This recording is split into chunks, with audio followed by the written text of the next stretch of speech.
Hello, this is Angelia with Today's Wisdom. Today's wisdom comes from Daily Ohm, answering the call, taking responsibility for your destiny.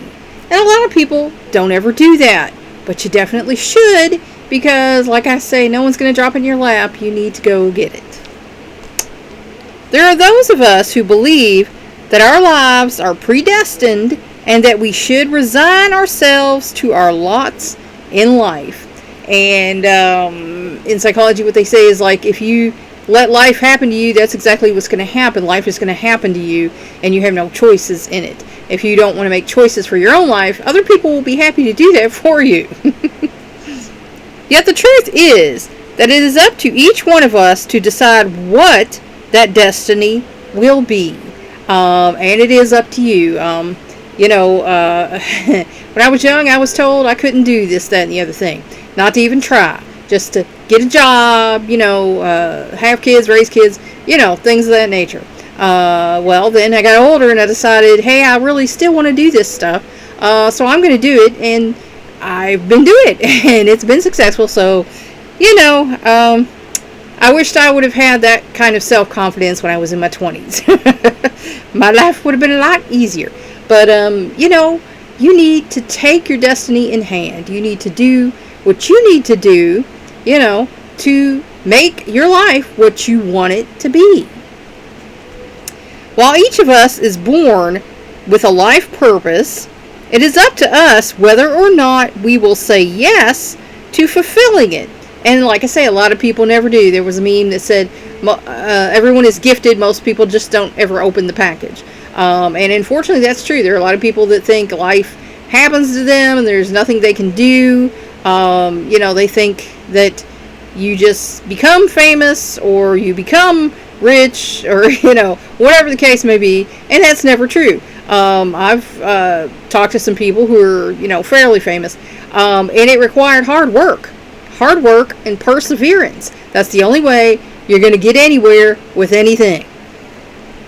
And just like when we choose what to eat, who to keep company with, and whether to turn right or left when we leave our homes every day, choosing to say yes to your destiny is a decision that can only be realized when you take action to make that choice a reality. Because it's all up to you. God gave you the abilities that you have, and it's your choice to use them or not. Whether you believe it is your destiny to be a parent, an adventurer, an artist, a pioneer, or a spiritual guru, saying yes to your destiny is only the first step. But that's the most important step. That's the step that'll get you from 1 to 2, and follow the dots. It's like I used to tell my coaching clients and my students, if you want to get somewhere, make an outline. And you take the steps necessary on that outline to get where you want to go. And then you always think it's just going to be like 1, 2. It's 1A, 1A, 1A, 1B. Yeah. So, as you find out the steps you need to take to do a thing, fill them in. While manifesting your destiny starts with knowing what you want and believing you can attain your goals, there are then the actions that must be taken and the decisions to be made before your destiny can truly happen. And I'm going to tell you, that is all it takes. You need to take the steps to make it happen. God is there for you. And if you show Him that you're willing to work for what He has made inside of you, He will let you have some success. It might not be you end up being a A-list actor or, the next Banksy or whatever, but you will see that there's some success, that there's some value to what you're doing. And like I say, hard work is the only way to get there. Unless you were born a millionaire and your poppy gives you $1 million to start out. Yeah, okay. Most of us don't have that, and the people who do have that are living in a protective bubble of money and don't understand what reality is for the rest of us. So, don't listen to them. Just gonna say, they ain't leading you right. But in order for your destiny to truly happen, you have to take the steps necessary to make it. When you take responsibility for fulfilling your destiny and begin acting with the intention of doing so, and intentions matter. And I believe when God starts judging folks, intentions are going to play a part in it. What was your intention behind this action? Because your behavior counts more than your words. A lot of people say stuff, and oh, I'm a good, okay, but your behavior tells me a different story. Yeah. So I believe intention is going to play a part in that. You not only take fate into your own hands, but also you become the hands of your own fate, because you're making it happen. And like I say, I believe God has a plan for all of us. And there was a story that I heard the other day about some folks who went into it's actually David Jeremiah. He's the one that said it, and I think it was somebody else that he gave the credit for, but I don't remember who. But anyway, the story was these people go into heaven, and they come into this room, and there's file cabinets, and there's like a file cabinet, and then he's like, well, what's all that? Oh, you got a file in there. Oh, me? Oh, and they're like, yeah, the file is all the blessings I wanted to give to you that you didn't accept by taking any interest or any steps in it to do it. So that's a story to let you know you got to do half the work. God's got it for you. You got to do the other half of the work. He's going to meet you halfway. Doorways inevitably open for you to step through, and every choice you make can be a creative act toward realizing your goals and dreams. And once you start taking steps, you'll start to see those doors start opening. And it's like I said, around here, I wasn't getting anywhere till I got my foot in the door, and then other people were like, oh, okay, well, you did this, you could do this for us, and that's how you achieve your goals and realize your dreams. Is you got to do the legwork. No one's going to do that for you. You begin to follow your instincts and intuition. Now, I'm more of a spiritual person. I don't have a lot of great instincts, but I do have intuition. So there's been times that my instincts were 100% off because I just, like I say, to me, this was the good, right thing, decent thing to do, but it didn't work here in this world. I'm hoping I get brownie points up that world, but sometimes we are just human, and sometimes we just don't think like other people think, and we can say things that to someone else might mean one thing, but to us it means a different thing, and we didn't mean it bad, but they took it bad, or vice versa. Someone said something and we took it bad and they didn't mean it bad, but sometimes we're not all on the same wavelength, and that's okay. If you want to do something, you just gotta keep plugging away. It's like I told my kids when they came, up and they had bad experiences in school. I wanted to homeschool those boys so bad, but everybody was against it. And so I let them go to public school, and that's a shame because it messed them up. The world is not kind. But I told them, you're going to run into petty little tyrants, adults and kids, who want to rule their little corner of the world with an iron fist.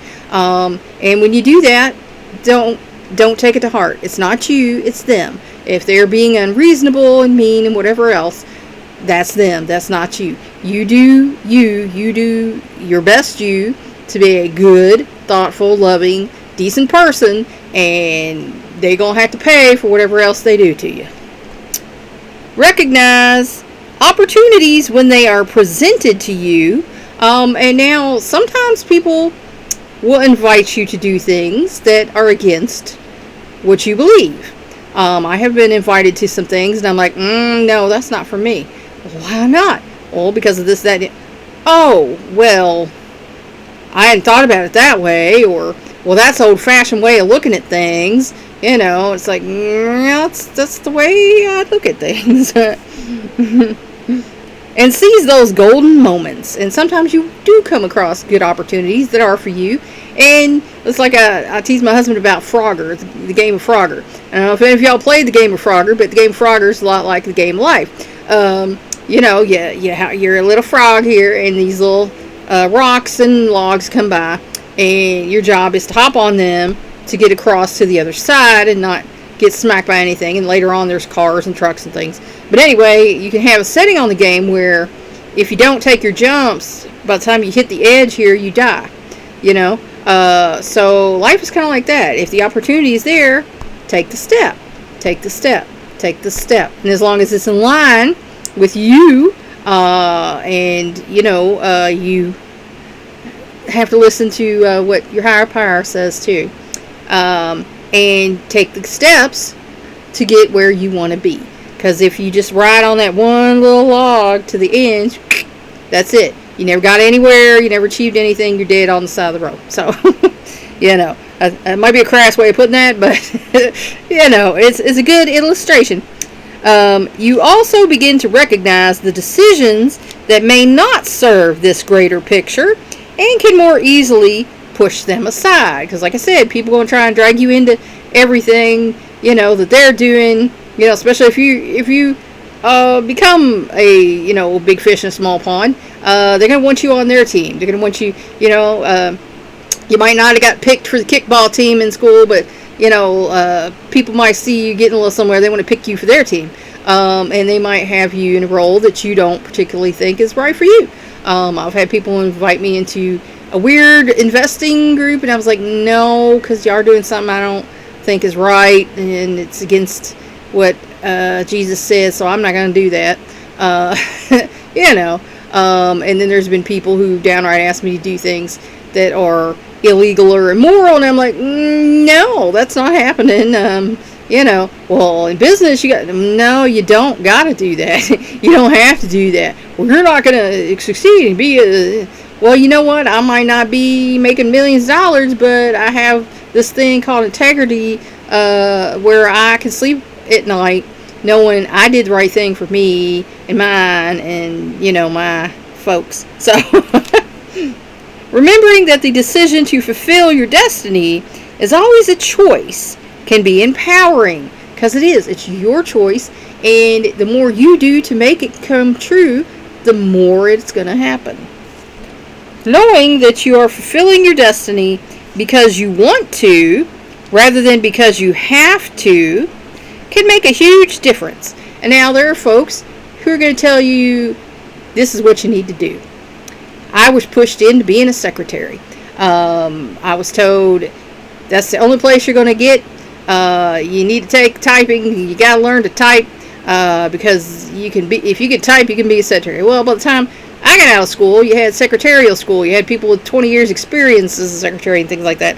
And a girl with just a typing class behind her wasn't that impressive to executives looking for a secretary. So that was not something I was all that interested in.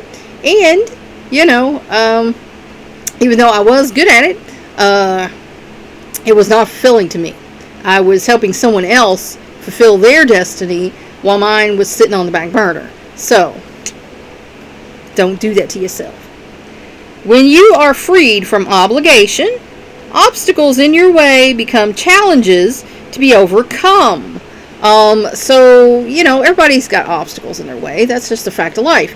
And what you need to do is to choose to be like water. You go over, you can flow under, you can flow around, but whatever, make it happen. Keep going, keep trying. Everybody gets turned down. I forget.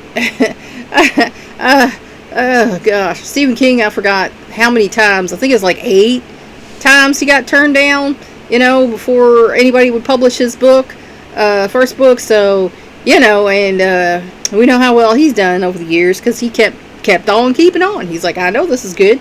I'm going to keep on until somebody does this. Of course, back in the day, they didn't have self-publishing, or, he had probably gotten pretty big pretty fast.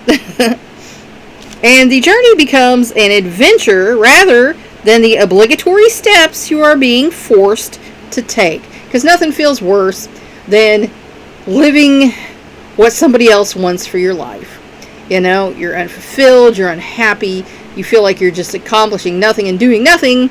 And there's no worse feeling than that. It's like, I'm stuck in this situation and I don't like it. This is not even what I wanted out of my life. So you have to be brave and take the first steps to do what you want to do to live the life you want to live. I used to have a coaching class, and that's what it's called, living your own life. Because sometimes we have to unlearn what was put into us and learn new things about ourselves and live our own life versus the one that people had planned for us. Your destiny may be waiting for you, but whether or not you meet your destiny is up to you, and it is. Your fate is in your hands, and that's the truth. It is all up to you. So, if you want to answer the call for your own destiny, then you need to take responsibility for it and do it. Think about it. Please like and share this wisdom so we can spread it around the world. If you want to help me out, subscribe to my YouTube channel. If you want to help me out even more, go to my Patreon page and become a patron. Thanks for watching. That's all for now. Until next time.